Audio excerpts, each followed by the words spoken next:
समाज में क्या परिवर्तन होना चाहिए? समय के हिसाब से परिवर्तन होना चाहिए। किस तरह का परिवर्तन चाहते हैं आप? हर समाज का एक ही उद्देश्य रहता है कि नीचे से ऊपर तक हर वर्ग का आदमी समाज से जुड़े।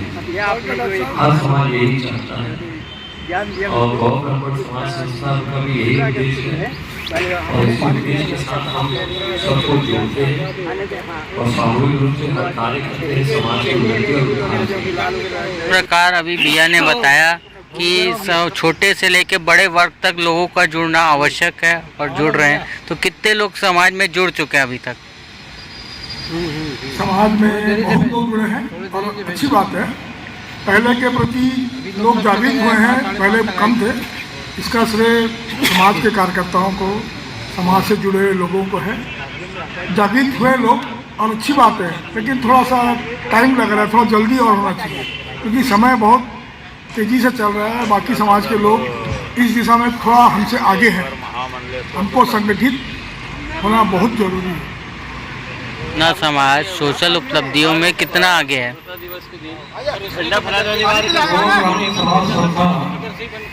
सोशल एक्टिविटी में काफ़ी आगे है। हर सामाजिक कार्य हम लोग समाज के लिए भी करते हैं, जन साधन के लिए भी करते हैं। चाहे कहीं ब्लड डोनेट का काम करना हो तो ये हमारा समाज आगे रहता है। तो ये कमजोर होता है उसको सहायता करने में आगे आता है। ठंड के टाइम में कंबल बांटते हैं। कोरोना समय में हम लोगों ने सभी सामग्री वितरण किया, लोगों के घर में खाना पहुँचाया, दवाई पहुँचाया। गौ सेवा में भी हमारा समाज महावीर गौशाला में हम लोग कार्य करते हैं। तो ऐसे जन सेवा के सभी कार्य को हमारे समाज के बच्चे अभी कमजोर हैं पढ़ने में, तो उनको भी यदि आर्थिक सहायता है वो भी हम लोग उपलब्ध कराते हैं। हमारी संस्था लगातार साल भर कुछ न कुछ सामाजिक और गैर सामाजिक दोनों एक्टिविटी करते हैं। और आज इसी का प्रयास है कि आज जो है बड़ा संस्था रायपुर का ही अपना पूरे रायपुर में छत्तीसगढ़ में एक विशेष स्थान। समाज में आपको क्या कमियां नजर आती है? जुड़ता में कुछ कमियाँ आ रही है, मैं सदस्य नहीं जुड़ रहे ऐसा लगता है। इस समाज की एकजुटता में कुछ और ज़्यादा मजबूती आना चाहिए, जिसके हिसाब से मुझे कमी लग रही है। तो किस तरह समाज को जोड़ना चाहिए और कैसे एकजुटता आएगी? जो अभी हमारे अध्यक्ष महोदय का योजनाएं चल रही हैं उसके अनुसार तो बहुत अच्छी है। उसमें किसी प्रकार की मुझे तो कोई कमी नजर नहीं आ रही। बस हम कार्यकर्ताओं को सबको जागरूक करने का प्रयास करें। तो नई योजना क्या बनाए आप? हमारे महापुरुष कहते योजनाओं में तो ये वैसे तो आप लोगों ने ये जो अच्छे लोग हैं या जिनने अच्छी उन्नति करी है, जिसके आदर्श रास्ते को देखकर और भी पीछे आने वाली पीढ़ी सबक ले सकती है, वो कार्य इन्होंने शुरू किया इस बार। उनको प्रशंसित करने का तो वो अच्छा लग रहा है मुझे। समाज से आपका क्या तात्पर्य है?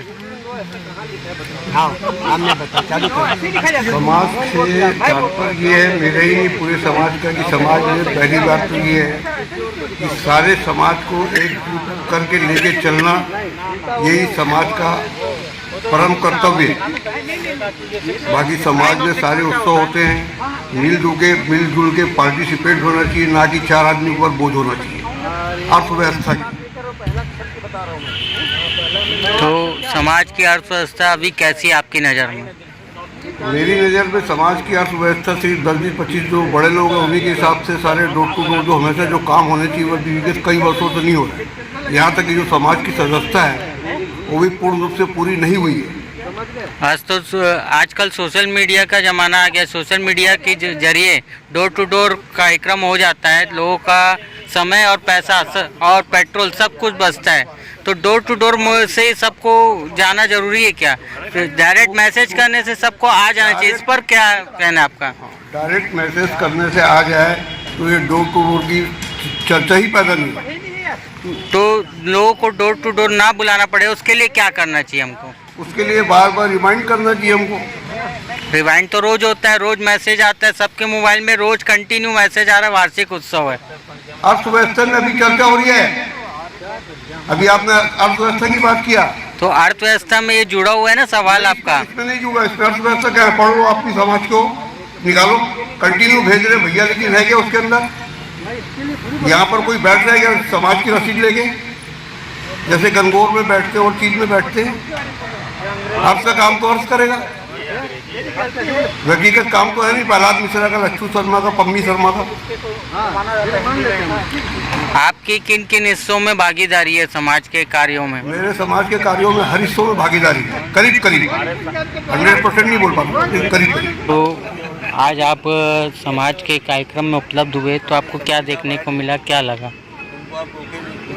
समाज में कार्यक्रम तो होना चाहिए, लेकिन दुख इस बात का है कि समाज इतना बड़ा होने के बाद भी संख्या बहुत कम रही। कार्यक्रम बच्चों का अच्छा था, सवेरे से जो भी बच्चियों ने जो भी किया, रंगोली का किया, हल्दी मेहंदी का, और अपना घोड़ा दौड़ हुई, सबका अच्छा कार्यक्रम था। लेकिन इसी को अगर भव्य रूप में अगर समाज मनाता तो उसका ज़्यादा आनंद आता। क्या कारण है जो समाज में लोग जुड़ नहीं पा रहे हैं? सबसे पहले तो ये कहूँगा कि लोग जो है अपने जीवन का उपयोग किसी अन्य कार्य में कर रहे हैं, वास्तविक कार्य से अलग होते चले जा रहे हैं। कारण बताओ ना। और कारण नहीं, कारण तो नहीं है, वो कारण अकारण ही है बिल्कुल। क्योंकि जो आदमी जिस काम को करना चाहता है दिल से, हृदय से, वो काम, सारे काम को छोड़कर उस काम को कर लेता है। लेकिन जब काम को हम ऐसे बिगाड़ डाल करते हैं या अनावश्यक समझते हैं तो अच्छा होने के बावजूद उस पर हम गौर नहीं करते हैं, ये बात जरूर है। कौन कौन से कार्य समाज में होने चाहिए? सनातन का ही प्रचार प्रसार होने चाहिए। किस तरह सनातन का प्रचार होना चाहिए? सनातन का प्रचार अपने समाज को सबको मिल करके सांस्कृतिक कार्यक्रम अच्छे से करना चाहिए, जिसमें सनातन का काम हो, अच्छे से सनातन धर्म रहेगा। सब सीखेंगे उसमें बच्चे लोग, शिक्षा मिलती है उसमें बच्चों। सनातन धर्म के प्रेमियों की जनसंख्या जिस प्रकार दिखती है कई उत्सव में, कई सारे आंदोलनों में, पर लेकिन बाकी समय सनातन गायब हो जाते, कुछ क्षण के लिए आते हैं, अपनी फ़ोटो खिंचाते हैं, चले जाते हैं। तो सनातन धर्म को जोड़ने और उसको आगे बढ़ाने के लिए क्या क्या करना चाहिए? देखो, सनातन जो है, सनातन माने क्या है? आदि से अंत तक हमेशा चलने वाला है, रहने वाला है, कभी ख़त्म होने वाला नहीं है। और ये क्या है, कलिकाल का थोड़ा प्रभाव है। कलिकाल के प्रभाव के कारण से लोग क्या है, व्यक्तिगत स्वार्थी हो गए, अपना अपना काम करना चाहते हैं। अपने काम उनको जब आएंगे, फोटो खिंचाएंगे, नाम हो जाएगा, कहीं नाम छप जाएगा, पेपर में आ जाएगा, प्रिंट मीडिया में आ जाएगा, इलेक्ट्रॉनिक मीडिया में आ जाएगा, अपना के लिए। लेकिन वास्तव में क्या है, अगर सनातन को और सही रखना है सनातन, तो सनातन में एकता लाना पड़ेगा। सामाजिक समरसता सबसे पहले बहुत आवश्यक है। तो एकता कैसे आएगी? कि ये ऐसे ऐसे हर एक कोई समाज, कोई ब्राह्मण समाज, कोई कुर्मी समाज, कोई फलाना समाज, कोई ढिकाना समाज, है ना, सब अपने अपने समाज। अब मैंने तो एक दिन पेपर में पढ़ा तो और आया था कि कुर्मी समाज ने कह दिया कि हम पूजा पाठ भी अपने आप ही करेंगे, ब्राह्मणों से नहीं कराएंगे। अभी छत्तीसगढ़ में इन्होंने एक संकल्प लिया है, समाज की उनकी बैठक हुई कुर्मी समाज की, कि ये पैसा इतना ले जाते हैं ब्राह्मण लोग, हमसे कराते हैं। तो ये सब चीज़ें क्या है, सनातन को तोड़ने के लिए हो रही है, ये सनातन को विघटित कर रही है। सनातन में कोई, सनातन को एक मतलब सामाजिक समरसता। देखो, पहले कोई जाति नहीं थी हमारे यहाँ, ये भी षड्यंत्र के रूप में जातियाँ पैदा की गई। पहले वर्ग था, वो वर्ण व्यवस्था थी, वर्ण था, वर्ण कर्म के आधार पर था, है ना। तो विद्वान कोई भी हो सकता था, है ना। लेकिन क्या है कि अभी हमारे को षड्यंत्र के तहत सनातन को समाप्त करने के लिए किया जा रहा है। जैसे आयुर्वेद को समाप्त करने के लिए भी ये सब जो हमारे मान बिंदु है ना सनातन के, उनको सबके विरुद्ध, इसलिए एकता। उसके बाद जो हमारे विद्वान हैं, विद्वानों को समाज में जाना पड़ेगा, लोगों के सामने बात, खाली पैसे के लिए नहीं, हर चीज़ को क्या है, व्यवसाय बना दिया, व्यवसाय से इतर जाना पड़ेगा। तो समाज तभी सनातन एक रहेगा। और सनातन तो किसी के आगे पीछे जाने वाला सनातन माने उसके तो फॉलोअर हैं सारी दुनिया के, सारे जो संप्रदाय हैं, धर्म कोई है नहीं दुनिया में, एक सनातन धर्म है, बाकी तो सब संप्रदाय है ना। इसलिए सनातन बहुत श्रेष्ठ है, और श्रेष्ठ है तो श्रेष्ठ लोगों को आगे भी आना पड़ेगा, इस श्रेष्ठता को बताना पड़ेगा। हमारे युवा लोग हैं उनको नहीं मालूम, इसीलिए वो लोग जिहाद में पड़ जाते हैं, कहीं उल्टे सीधे कामों में पड़ जाते हैं। क्यों? क्योंकि उनको जानकारी नहीं है। वो क्या कहते हैं, हमारा तो ऐसा है, ये हमारा मान बता देते। अभी क्या बोलते हैं कि 16,108 से शादी की कृष्ण भगवान ने, आपके ऐसे भगवान है, लेकिन उसके पीछे का भाव तो मालूम नहीं। उन्होंने तो समाज का उद्धार किया, जितनी अबलाएं थी, जितनी वो कहना पीड़िता थी, उनका उद्धार करने के लिए उन्होंने उनका उद्धार किया। कोई विवाह शादी संबंध और ये थोड़ी है, उसके पीछे का भाव मालूम नहीं है। इसलिए विद्वानों को आगे आना पड़ेगा, भाव बताना पड़ेगा, और सनातन में एकता, वर्ण भेद, वर्ग भेद, जाति भेद, ऊंच नीच, असमानता, अमीरी गरीबी सब दूर करना पड़ेगा। और सबको, अगर कोई सक्षम है तो सक्षम को असक्षम लोगों का सहयोग करना चाहिए, तो तभी सनातन बचेगा। और सनातन के लिए सभी को काम करना चाहिए, प्रत्येक व्यक्ति उसके लिए महत्वपूर्ण। प्रदर्शन की भावना का त्याग करके दर्शन की भावना से जुड़ जाए, बस इतना करने पड़ेगा।